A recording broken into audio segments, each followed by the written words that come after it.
Hi folks, welcome back to Math with Captain Rod. I'm making this video here to help, well, amongst other things, help you figure out how to find the nth term of a sequence, and then we'll be doing some other things a little later in the video. So for now, what we're going to do is we're going to look at the following sequences: 9, 3, -1, -9, etc. And you'll notice the dot, dot, dot, which is implying an infinite sequence. And then the other one, -9, -7, -5, dot, dot, dot, dot. And again, infinite sequence. Same thing here. And what we're going to do is try to find various terms here. And the first one, we're going to look for the 13th term here. So what I'm going to do here is just do this kind of by brute force here. I'm just going to basically just write these out and count the terms and look at which one is the 13th term. Now you notice that to get from here to here, that's decreasing by 6, decreasing by 6, decreasing by 6. So this is an arithmetic sequence. If I write them out, 9, 3, -3, -9. Now I'm going to keep going. Decreasing by 6 is going to be -15. Decreasing by 6, -21, I think would be next. Drop it by 6 more, -27. Drop it by 6 more, -33. Drop it by 6 more, -39. -45, -51. -57, -63. Let me see where I'm at here. 1, 2, 3, 4, 5, 6, 7, 8, 9, 10, 11, 12, 13. That was my guess. There is the 13th term. Or another way to write that is a sub 13 is equal to -63. I'm going to call that one done. And I'm just going to take this one, same approach. I'm going to write this out. We're just going to write out 12 terms. Now you notice to get from here to here, we're adding 2, because -7 is 2 units higher than -9, and from here to here we're going to add 2. So again, we're looking at an arithmetic sequence that is infinite. So I'm going to go ahead and write the terms out. The first 3 given. Then we're going to add 2, add 2, add 2. When we take -1 and we add 2, we're now at +1. Add 2, add 2, add 2. Add 2. See if I got enough yet. 1, 2, 3, 4, 5, 6, 7, 8, 9, 10. Nope, we're getting there though. Add 2, add 2. And I believe that'll get me there. 1, 2, 3, 4, 5, 6, 7, 8, 9, 10, 11, 12. So there is the 12th term in the sequence. So this value, a sub 12, is 13. Alright, we're going to do the same thing here. Taking a look at this guy. Now, notice that when we go from 7 to 2, we're dropping by 5, or I like to think of it as we're adding a -5. When we go from 2 to -3, we're adding a -5. So this is another infinite arithmetic sequence. All right, infinite because the dot, dot, dot implies that this goes on forever and ever and ever and ever. So I'm just going to go ahead and write these out. First 3 given. And again, we're going to drop by 5, drop by 5, drop by 5, so -8, right? And then we're going to subtract 5. I think that's going to give us -13. Subtract 5, -18. Subtract 5, -23. Subtract 5, -28.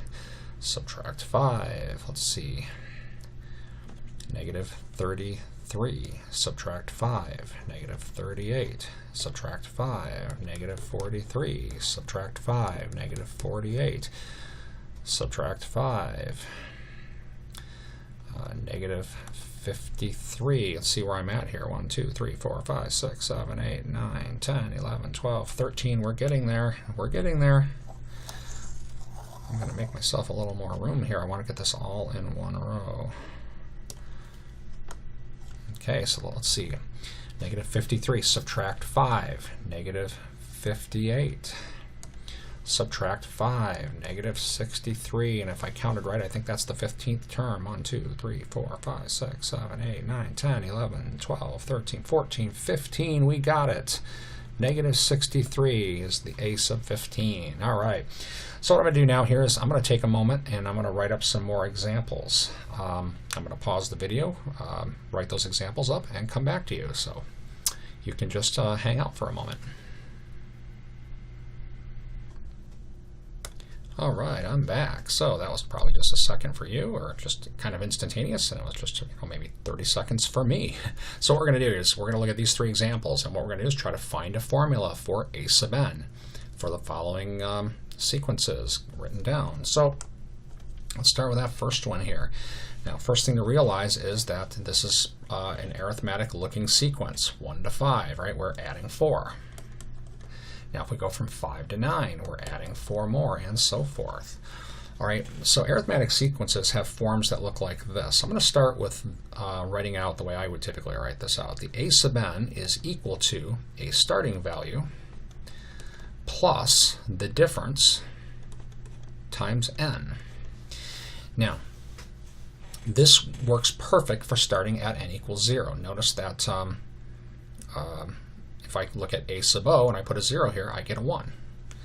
And then if I look at a1, put a 1 here, 1 plus 4 times 1, there's your 5, and so forth. However, the book I'm using for the particular class I'm teaching right now tends to start these at not at n equals 0, but at n equals 1.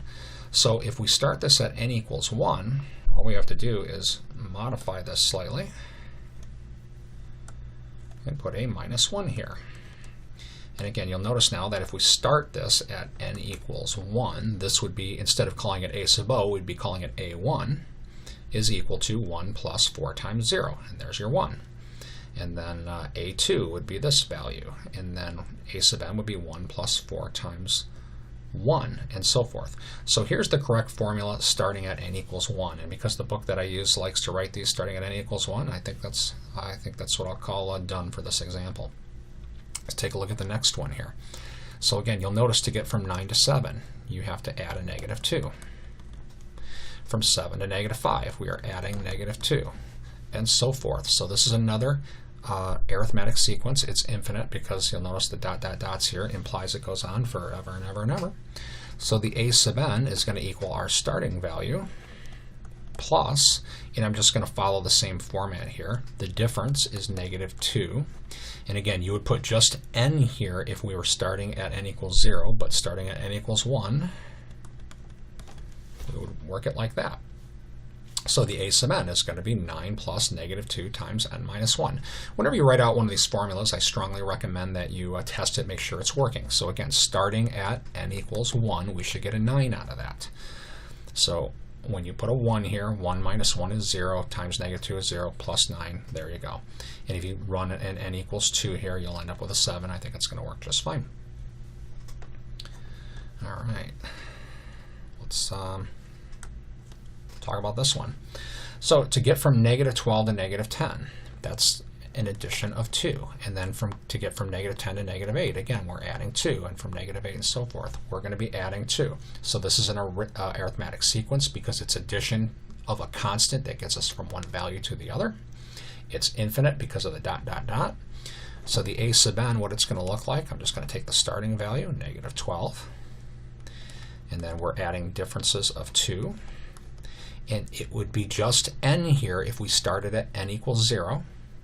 But again, just to be consistent with the textbook that I'm currently using in this college algebra class, we're going to start that at n equals 1, which means this needs to be n minus 1 to make sure we end up with a negative 12 in that spot when n equals 1.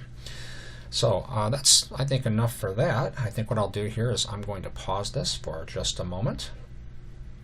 And actually, to tell you the truth, I think I'm going to call that a day there. We're just going to call that video done.